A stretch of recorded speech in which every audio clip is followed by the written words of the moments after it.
Hello everyone, my name's Will and I'm the technical editor for Singletrack magazine and singletrackworld.com, and I'm currently in Moab in Utah on a Pivot Cycles launch. Now, the bike that we're here to ride is called the Trail 429. You've probably heard that name before, and it's because it's an existing model in the Pivot Cycles lineup called the MACH 429 Trail. Pivot have decided to simplify the name to Trail 429 in order to better differentiate this bike from the MACH 429 SL, which is a race bike. This, on the other hand, is a straight up 29-inch short travel trail bike. Now, it does have some similarities to the existing MACH 429 Trail, but there are a whole load of differences as well. It still uses 29-inch wheels, but we have had a slight boost in travel on the back from 116 to 120 millimeters. Up front, we have a 130 millimeter travel fork, though there is the capability of running 140 if you so choose. In addition to that, there is 27.5 plus compatibility, so you can run this bike with 29-inch wheels, with tyres up to 2.6 inch wide, and you can run it with 27.5 inch plus wheels with tyres up to 3 inches wide. So there's a huge amount of clearance in the back end, either for plus rubber or, for British riders, for mud. So plenty of room in the back end. Now, geometry on this bike, some of the numbers are fairly similar to the existing MACH 429 Trail, and others have changed quite a bit. So up front we've gone a little bit slacker, 67.3 degree head angle. On the seat angle, that's actually got steeper to 74 degrees. The reach has grown quite a lot. So the medium that I'm riding here has a 440 millimeter reach. So quite healthy, gives the bike a nice long front center with that slack head angle for a trail bike of this amount of travel. There will be 5 frame sizes available in the new Trail 429, from extra small through to extra large, and perhaps impressively, all of them will take a water bottle inside the front triangle, which is a pretty neat feature. One exciting thing about this bike is it is one-by specific. Now, there are a lot of trail bikes on the market that are one-by specific, but for Pivot Cycles, with the exception of the Phoenix downhill bike, all of their bikes will take a front derailleur, but the Trail 429 does not. By going one-by specific, they've been able to beefen up the DW Link suspension design. That lower link down the bottom is much wider and, as a result, much stiffer. The DW Link system on the back is very similar to the current MACH 5.5 in terms of its layout.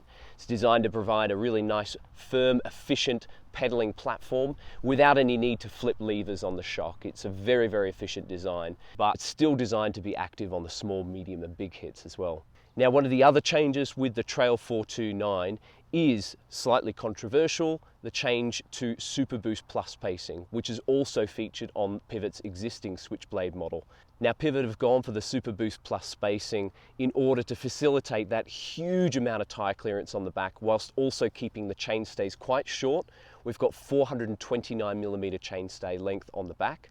And to do that, they've gone with that 157 millimeter wide hub. So nice and wide relative to a standard boost width hub, which is 148 millimeters wide. In terms of the complete bikes, on the 29-inch models, we've got rims with 30 millimeter wide internal rim width.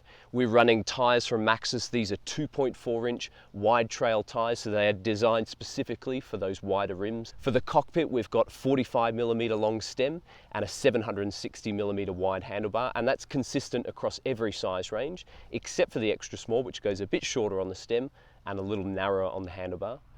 The grips are WTB PADLOC, so they've got that nice soft end to them, and that actually adds a little bit of extra width. By the time you account for the grips, it's slightly wider than 770 millimeters, so nice and wide for a bike of this amount of travel.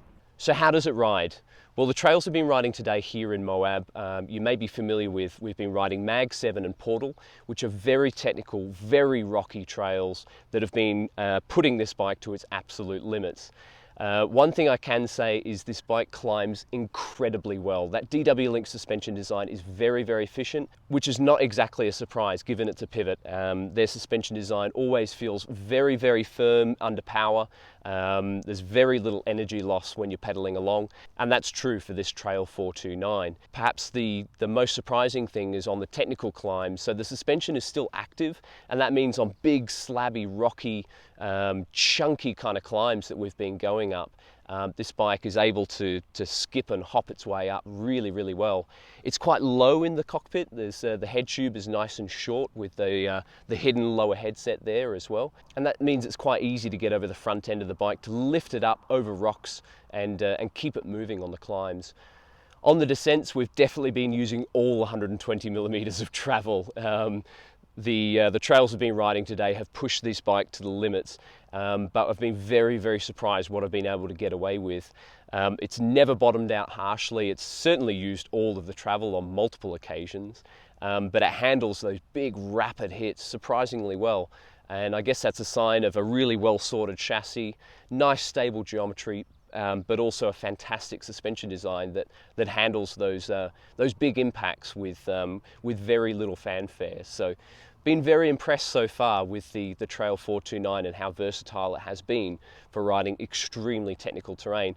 Now, if you'd like to read more about my first impressions of this new short travel 29er trail bike from Pivot Cycles, jump on singletrackworld.com to read all about it. Thanks guys, Tooroo.